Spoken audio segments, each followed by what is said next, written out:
सुप्रभात। एक बार फिर से आज के इस नई सुबह में नई ऊर्जा के साथ, नई प्रेरणा के साथ और परमेश्वर के नई आशीषों के उम्मीदों के साथ मैं आपका परमेश्वर के वचन के प्रातःकालीन चिंतन में हार्दिक अभिनंदन करता हूं। आइए रोज की तरह प्रार्थना के साथ आज के चिंतन का भी हम आरंभ करें। प्रेमी पिता, आपका धन्यवाद करते हैं एक नई सुबह के लिए, नए दिन के लिए जो आपने हमारे जीवन में दिया है। आप हमारा मार्गदर्शन करें, आप हमारी सहायता करें ताकि आपके वचन के प्रकाशन को हम समझ सकें और अपने जीवन में आपके सिद्धांतों को लागू करते हुए हम ऐसा जीवन जी सकें जो आपको भाता है और आपकी अपेक्षाओं को पूरी करता है। त्रिएक परमेश्वर पिता पुत्र पवित्र आत्मा के नाम से मांगते हैं, आमीन। मेरे प्रियो, हर रात के बाद सुबह होती है। अंधकार जितना गहरा होता है, रोशनी उतनी तेज जान पड़ती है।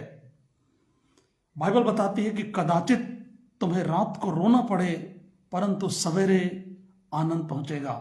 यह तथ्य कितना सत्य है। नूह के इस नैरेटिव से हम लोग देख सकते हैं कि परमेश्वर ने मनुष्य के पाप के कारण, बुराइयों के कारण उसने सब कुछ खत्म कर दिया था उसने, राइट। लेकिन नूह जो परमेश्वर पर यकीन रखता था, विश्वास करता था, उसके वो संग संग वो चलता था और परमेश्वर के अनुग्रह की दृष्टि उस पर बनी रही। इसलिए पूरे न्याय के बीच में, पूरे विनाश के बीच में केवल नूह और उसका परिवार बच गया। मेरे प्रियो, और जब परमेश्वर का न्याय जब खत्म हो जाता है, अध्याय 8 उत्पत्ति की पुस्तक, जिसमें हमने देखा था कि परमेश्वर ने एक बार फिर से ऑर्डर को रीएस्टेब्लिश किया पूरे धरती में, सारे मौसम को, और मनुष्य के लिए उसने जो बोने और काटने के समय को भी उसने निर्धारित किया ताकि मनुष्य की जिंदगी फिर से इस धरती पर आरंभ हो सके, शुरू हो सके। वो परमेश्वर मनुष्य को भूलता नहीं है क्योंकि वो परमेश्वर के नेचर में है, क्योंकि हमारा परमेश्वर वाचा का परमेश्वर है। हमारा परमेश्वर दयालु परमेश्वर है। परमेश्वर जिसने सारी सृष्टि को बनाई, वो परमेश्वर अपने आज्ञाओं को, अपने वादों को पूरा करने वाला परमेश्वर है, करेक्ट। हमारा परमेश्वर आशीषों का परमेश्वर है। Our God is a God of blessing, right. मैंने कहना आरंभ किया कि हर एक अंधकार के बाद सुबह होती है, और मैंने कहा अंधकार जितना गहरा होता है, रोशनी उतनी अच्छी और तेज और चमकती हुई हमको नजर आती है। भजनकार ने कहा कि कदाचित तुम्हें रात को रोना पड़े परंतु सवेरे आनंद पहुंचेगा। अब नूह और उसके परिवार के लिए वो अंधकार का समय और वो तकलीफ का समय वो समाप्त हो चुका था, वो इंतजार का समय समाप्त हो चुका था। अब परमेश्वर ने उनके जीवनों को आशीषों से उसने भर दिया, जिसकी शुरुआत होती है 9 अध्याय से। चलिए पढ़ते हैं 9 अध्याय और पद 1 में ऐसा लिखा है। फिर परमेश्वर ने नूह और उसके पुत्रों को आशीष दी और उनसे कहा, फूलो फलो और बढ़ो और पृथ्वी में भर जाओ। पद 2, तुम्हारा डर और भय पृथ्वी के सब पशुओं, आकाश के सब पक्षियों और भूमि पर के सब रेंगने वाले जंतुओं और समुद्र की मछलियों पर बना रहेगा।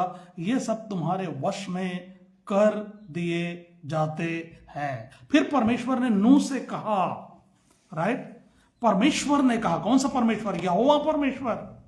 यहोवा वो नेम जो मनुष्य के साथ उसके संबंध को बताता है, वो नाम जो परमेश्वर का, वो नाम यहोवा जो मनुष्य के साथ वाचा को बताता है, राइट। उस नाम से यहां पर उसका प्रगटीकरण होता है। और यहां पर लिखा है कि फिर परमेश्वर ने नूह से कहा। पता है आपको, मनुष्य कितना भी दूर भटक जाए परमेश्वर से, राइट, आज मनुष्य के न्याय के बाद भी यहां पर परमेश्वर की तरस को हम लोग देख सकते हैं कि God wants to have relationship with human being despite their sinful nature।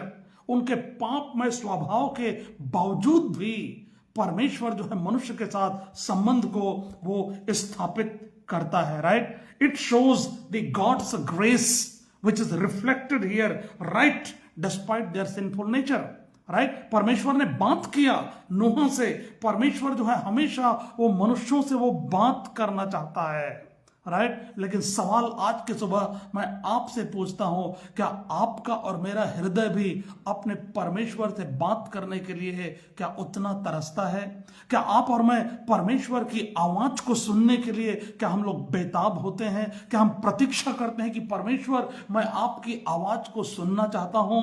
उत्पत्ति की पुस्तक अगर 3 अध्याय में हम देखते हैं तो वहां पर आदम और हवा के साथ परमेश्वर दिन के ठंडे समय में उनसे वो बातें करने आता था, राइट। वो वाटिका में वो घूमता था ताकि वो मनुष्य से वो बातचीत करे। यहां भी परमेश्वर ने नूह से बात किया, लिखा है। किससे बात किया? परमेश्वर ने नूह और उसके पुत्रों को फिर लिखा है, उसने बात करके कहा, उसने आशीष दी, लिखा है, करेक्ट। मैं फिर से पढ़ूंगा। फिर परमेश्वर ने नूह और उसके पुत्रों को आशीष दी और उनसे कहा। परमेश्वर ने उनसे बात किया, परमेश्वर ने उनको आशीष दी। पता है, God is a God of blessing.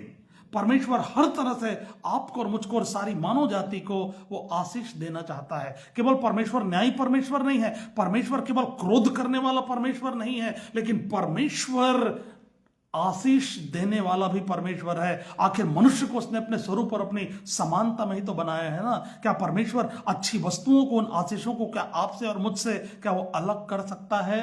नहीं, वो नहीं चाहता। परमेश्वर चाहता है कि उनको हर तरह की आशीष वो दे। आपको पता है, यूहन्ना ने जब पत्री लिखी तो उसके 3री पत्री में उसने ये भी कहा कि जिस तरह से तो आत्मिक चीजों में उन्नति कर रहा है वैसे ही तो सब बातों में उन्नति करे। मेरे प्रियो, परमेश्वर आपको हर दृष्टिकोण से वो आशीष वो देना चाहता है, right. Here we can see the renewal of blessing originally which was given to Adam, right. जो आशीष परमेश्वर ने मूल रूप से आदम को दी थी। आपको याद होगा 1 अध्याय 28 पद में जब उसने कहा था 27 पद में कि हम मनुष्य को अपने स्वरूप और अपनी समानता में बनाए, और उसके बाद उसने उनको आशीष दी और कहा कि तुम फलो फूलो और पूरे पृथ्वी में भर जाओ और आकाश के पक्षियों और समुद्र के मछलियों पर अधिकार रखो।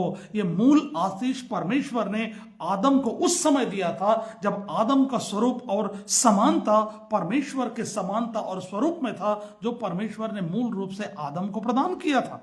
तो उस स्वरूप और समानता के साथ वो सारी आशीषें परमेश्वर ने मनुष्य को दी थी, करेक्ट। अब यहां पर मनुष्य के पाप में गिरने के बाद पूरी धरती में मनुष्य के मन में जो भी उत्पन्न होता था, बुराई होता था, उस बुराई के बाद परमेश्वर का न्याय आने के बाद, जल प्रलय के द्वारा पूरी धरती को और सारे मानव जाति को समाप्त करने के बाद एक बार फिर से जब नई शुरुआत होती है तो यहां पर परमेश्वर अपने उन आशीषों को रिन्यू करता है। Hallelujah. God is a God of blessing who renews his blessing time to time for human being, for you and for me. आपके लिए और मेरे लिए परमेश्वर अपने आशीषों को नया बनाता है। परमेश्वर ने नवीनीकृत किया अपने आशीष को, और वही आशीष उसने नूह को और उसके पुत्रों को दी। और यहां पर उनको आशीष जो थी, कहा कि फूलो फलो और बढ़ो। हालेलुया।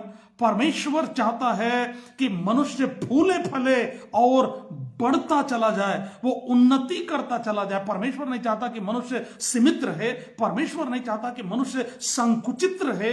परमेश्वर चाहता है कि मनुष्य फलता फूलता जाए और मनुष्य बढ़ता जाए, क्योंकि परमेश्वर जो है आशीषों का परमेश्वर है। क्या आपको ऐसा लगता है कि आपके जीवन में आशीषों की कमी है? मेरे प्रियो, आप भरोसा रखें, परमेश्वर ने आपके लिए एक समय ठहराया है। आप परमेश्वर के संग संग चलिए, जैसे नूह जो था परमेश्वर के साथ साथ चलता था। यद्यपि पूरी दुनिया बुराइयों से भरी थी, पाप से भरी हुई थी, लेकिन नूह ने कभी भी समझौता नहीं किया। नूह ने अपने बच्चों को भी परमेश्वर के रास्ते पर उसने चलना सिखाया। उसने पाप से कंप्रोमाइज उसने नहीं किया। और इसलिए जब समय आया, जब सारी धरती नाश हो गई, पूरा परमेश्वर का न्याय प्रकट हुआ, लेकिन नूह और उसका परिवार जो था उस जहाज में वो सुरक्षित बच गया। और उसके बाद परमेश्वर ने उनको आशीष उनको दे, लिखा है। अगर आज आपके जीवन में आशीषें रुकी हुई है तो आपको और मुझको सोचना होगा, और आपको और मुझको पश्चाताप करके परमेश्वर के समय का इंतजार करना होगा, परमेश्वर पर विश्वास करना होगा, और वो ठीक समय में वो आपके लिए उन सारी आशीषों को देगा जिनकी आपने कभी कल्पना भी नहीं करी होगी। क्या आप विश्वास करते हैं? अगर आप विश्वास नहीं करते हैं तो मैं आपको उत्साहित करता हूं, आप विश्वास करें, क्योंकि परमेश्वर के पास आपके लिए अद्भुत योजनाएं हैं। राइट, यिर्मयाह नबी की किताब 29 अध्याय में परमेश्वर कहता है कि मैं तुम्हारे लिए अच्छी योजना मैंने रखी है, मैं तुम्हारी कुशलता को मैं चाहता हूं, मैं तुम्हारी भलाई को मैं चाहता हूं। और वो परमेश्वर आपके जीवन के लिए भलाई तो उसने रखा, लेकिन कंडीशन क्या है? कंडीशन यही है कि इस पाप से भरे हुए संसार में आपको और मुझको नूह के समान परमेश्वर के संग संग चलना होगा। नूह के समान आपको और मुझको पाप और पाप से भरे हुए और पाप में जीते हुए लोगों के साथ हमको समझौता नहीं करना है, परंतु हमको परमेश्वर की पवित्रता के साथ हमको चलना है। चाहे पूरी दुनिया आपके विरोध में हो जाए, आपका पूरा खानदान आपके विरोध में हो जाए, आपके दोस्त, आपके यार जो आपके करीबी हैं वो आपके दूर, आपके दुश्मन बन जाए, बैरी बन जाए, लेकिन उसके बाद भी आपको परमेश्वर के संग चलने का चुनाव करना होगा। और तब परमेश्वर की आशीषें आपके जीवन में फॉलो करेंगी। चुनाव आपका है। राइट, नूह ने चुनाव किया और नूह ने आशीषों को पाई। और 9 अध्याय में उस पूरे न्याय के खत्म होने के बाद परमेश्वर ने नूह को फिर से आशीष दी। परमेश्वर ने बात किया और कहा कि फूलो फलो और बढ़ो, उसने कहा, और पूरे पृथ्वी में भर जाओ, उसने कहा। राइट, ये परमेश्वर ने जब आशीष दी, so God's blessing comes with responsibility. Right, परमेश्वर जब आशीष देता है तो परमेश्वर की जो आशीषें हैं वो जिम्मेदारियों के साथ आती है। और यहां पर नूह को आशीष दिया जाना, उसके बेटों को आशीष दिया जाना, this is kind of setting the stage for the responsibilities and expectations of God for Noah and his descendants. यहां पर परमेश्वर के द्वारा नूह और उसके संतानों को, बेटों को आशीष दिया जाना, आने वाली उसके सारे पीढ़ी के लिए, वंश के लिए, सारी मानव जाति के लिए एक जिम्मेदारी को परमेश्वर निर्धारित करता है। और वो आशीष क्या थी? कि तुम फूलो फलो और पूरे पृथ्वी पर भर जाओ। ठीक है, God's plan for the proliferation and stewardship. परमेश्वर की जो योजना थी वो मनुष्य के लिए पूरे धरती पर वो बढ़ने की योजना थी। परमेश्वर चाहता था कि मनुष्य जो है पूरे धरती पर भर जाए, उस धरती को जिसने सारी मानव जाति से भरा हुआ था, लेकिन पाप थी जब परमेश्वर ने जल प्रलय के द्वारा नाश कर दिया। और लेकिन परमेश्वर की मूल योजना यही थी कि पूरे धरती पर वो भर जाए, वो फले फूले। ये परमेश्वर की मूल योजना थी, लेकिन इसके साथ साथ जिम्मेदारी भी परमेश्वर ने दी थी मनुष्य को। राइट, हमने देखा था जब उत्पत्ति की पुस्तक उसके 3 अध्याय पर जब हम मनन कर रहे थे तो परमेश्वर ने जो क्या कहा जाए, जो अधिकार जो दिया था धरती के ऊपर, जीव जंतुओं के ऊपर, वो जिम्मेदारी के साथ थी। करेक्ट, तो वो अधिकार परमेश्वर ने दिया नूह को, और उसके बाद एक जिम्मेदारी भी उसमें छुपी हुई थी। राइट, कि फलो फूलो और पूरे धरती पर भर जाओ लिखा है। This command also prefigures the spiritual multiplication seen in a great commission. Right? ये जो कमांड है, ये जो आज्ञा है, एक प्रतिबिंब को दिखाता है, एक तस्वीर को दिखाता है उस आत्मिक रूप से बहुगुणन होने का, जिसका आदेश प्रभु यीशु मसीह ने अपने मृत्यु और पुनरुत्थान के बाद जो सारी मानव जाति के पापों के क्षमा के लिए उसने क्रूस पर अपनी जान दी, और उसके बाद उनकी संख्या को वृद्धि करने के लिए, बढ़ने के लिए, आशीष देने के लिए उसने आज्ञा दी थी अपने विश्वासियों को, अपने चेलों को। और उसने क्या कहा था मालूम है? मत्ती रचित सुसमाचार 28 अध्याय से 19 पद में उसने कहा था 18 पद से कि स्वर्ग और पृथ्वी का सारा अधिकार मुझे दिया गया है, इसलिए तुम जाओ और सारे राष्ट्र के लोगों को मेरा डिसाइपल बनाओ। Go and make the disciples to people of all the nations. पूरे विश्व के लोगों को, पूरे जाति जाति के लोगों को तुम मेरा चेला बनाओ। ये आदेश प्रभु यीशु मसीह का है। परमेश्वर चाहता था कि हम आत्मिक रूप से फ्रूटफुल हों। परमेश्वर चाहता है अगर आज आप और मैंने उसके आत्मिक आशीषों को पाया है, मसीह यीशु में आप और मैं जयवंत से बढ़कर है, मसीह यीशु में आपने और मैंने अनंत जीवन पाया है, मृत्यु के बाद उस अनंत काल की आशा में हम लोग जी रहे हैं, उद्धार हमने पाया है, मुफ्त में पाया है, सहित में पाया है। उस परमेश्वर के साथ पाप के कारण मनुष्य का जो संबंध टूट गया था, मसीह यीशु में आपका और मेरा संबंध जुड़ा है। उसके लहू के द्वारा हमारे पाप क्षमा हुए हैं। तो आपकी और मेरी जिम्मेदारी भी है, परमेश्वर ने आपको और मुझको जिम्मेदार बनाया है कि उन आशीषों को हम फैला दें। राइट। हम लोग आत्मिकता में और आत्मिक संतानों में हम वृद्धि हम करें, फलें और फूलें। जैसे आदम को परमेश्वर ने फ्रूटफुल होने के लिए कहा, नूह को परमेश्वर ने फ्रूटफुल होने के लिए कहा, उसके बेटों को उसने आशीष दी कि फलो फूलो, तो वो आशीष आपके और मेरे लिए भी तो है। क्योंकि बाइबल बताती है, यूहन्ना रचित सुसमाचार उसके पहले अध्याय और अगर हम पढ़ें उसके 12 पद में, तो लिखा है कि जितनों ने उस पर विश्वास किया, अर्थात यीशु मसीह पर, उनको उसने परमेश्वर के संतान होने का अधिकार दे दिया। तो आप और मैं जब परमेश्वर के संतान बन गए, तो हमको परमेश्वर के संतानों की संख्या को हमको बढ़ाना है, हमको फ्रूटफुल होना है, बढ़ते चले जाना है। तो कैसे होगा? जब आप और मैं डिसाइपल्स बनाएंगे, राइट। तो डिसाइपलशिप बनाएंगे कैसे? उसके लिए आपको पहले एक अच्छा डिसाइपल बनना पड़ेगा भाई, ठीक है। एक जो अच्छा जो चेला होता है वही चेला बना सकता है जो अपने गुरु के समान होगा, राइट। कहा जाता है कि भेड़ें भेड़ों को जन्म देती है, चरवाहा जन्म नहीं देता है। तो आप और मैं यीशु के पीछे चलने के लिए बुलाए गए हैं, भेड़ों की नहीं। और आपकी और मेरी जिम्मेदारी है कि जिन आत्मिक आशीषों में हम बने हुए हैं, ऐसे आशीषों को पाने वाले संतानों की संख्या में भी हमको वृद्धि करनी है। जो आज पाप में जी रहे हैं, जो आज अंधकार में जी रहे हैं, बुराइयों में जी रहे हैं, उनके भी जीवनों में भी तो यीशु मसीह की ज्योति और आशीष आनी चाहिए। उनको भी तो इस बात की जानकारी होनी चाहिए कि आज से 2025 साल पहले प्रभु यीशु मसीह संसार में आए और उनको उस पाप के जन्मजात उस अटूट ऐसे बंधन से कोई जिसको छुड़ा नहीं सकता था, यीशु मसीह ने अपने मृत्यु और पुनरुत्थान के द्वारा उस पाप के बंधन को तोड़ दिया और मौत को हरा करके वो तीसरे दिन जी उठा। बताना तो पड़ेगा ना लोगों को, जो लोग आज पाप के उन बंधनों में आशाहीन जीवन जी रहे हैं। आपकी और मेरी तो जिम्मेदारी है, हमको फूलना और फलना है ना। परमेश्वर की आशीषें हैं। परमेश्वर मेरे प्रियो और आपको मुझको इसके लिए वो साहस देता है, बल देता है और आत्मा की भरपूरी देता है, राइट। प्रभु यीशु मसीह ने अपने चेलों को उसमें कहा था कि जब पवित्र आत्मा तुम पर आएगा तब तुम सामर्थ पाओगे।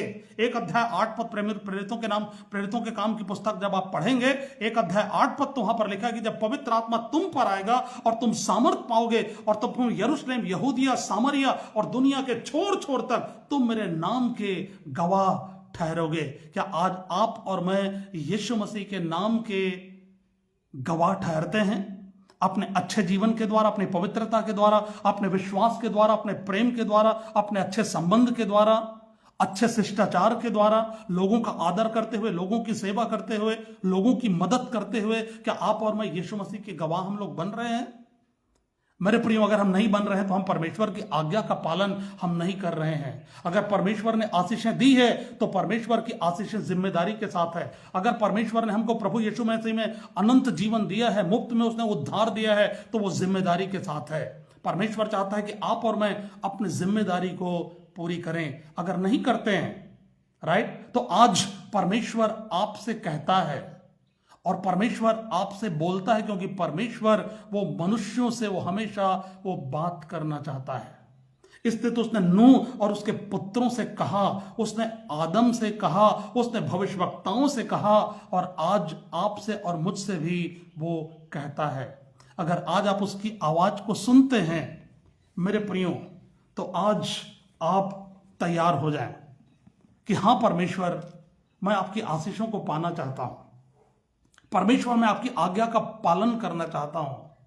मुझसे बोल। एक गाना है ना, हम लोग गाते हैं ना, बोल यहोवा सुनता तेरा दास, वाणी तू अपनी सुना दे, राइट। बोल यहोवा सुनता तेरा दास, वाणी तू अपनी सुना दे। क्या आपके और मेरे अंदर परमेश्वर की आवाज को सुनने की वो लालसा है? अगर आप और मैं परमेश्वर की आवाज को सुनना चाहते हैं मेरे प्रियो, परमेश्वर रोज हमसे बातें करता है। आज उसने बातें करी, वो आपको और मुझको आशीष देना चाहता है। उसने आशीष तो अनंत जीवन का दिया ही दिया है, लेकिन उसके साथ धरती पर जीवन जीने के लिए जिन आशीषों की आवश्यकता है, परमेश्वर आपको देगा आपको। लेकिन कंडीशन है, क्या आप परमेश्वर की आवाज को सुनकर उसकी आज्ञाओं का पालन करना चाहते हैं? राइट।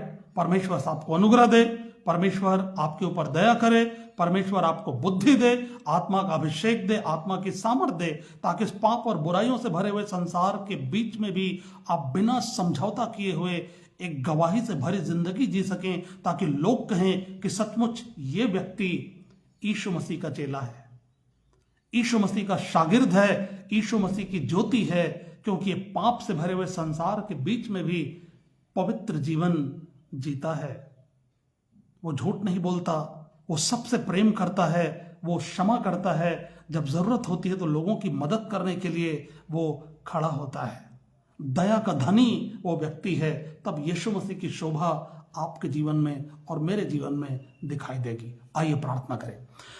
पवित्र परमेश्वर पिता, मैं आपको दिल से धन्यवाद करता हूं प्रभु, आपकी सुंदर सुबह के लिए प्रभु, सुंदर आशीषों के लिए जिसको परमेश्वर आपने अपने वचन के द्वारा हमें दिया है। प्रभु मैं दुआ करता हूं परमेश्वर आपके बेटे और बेटियों के लिए, उनको भी आशीषित कर परमेश्वर, हर एक बंधन यीशु मसीह के नाम से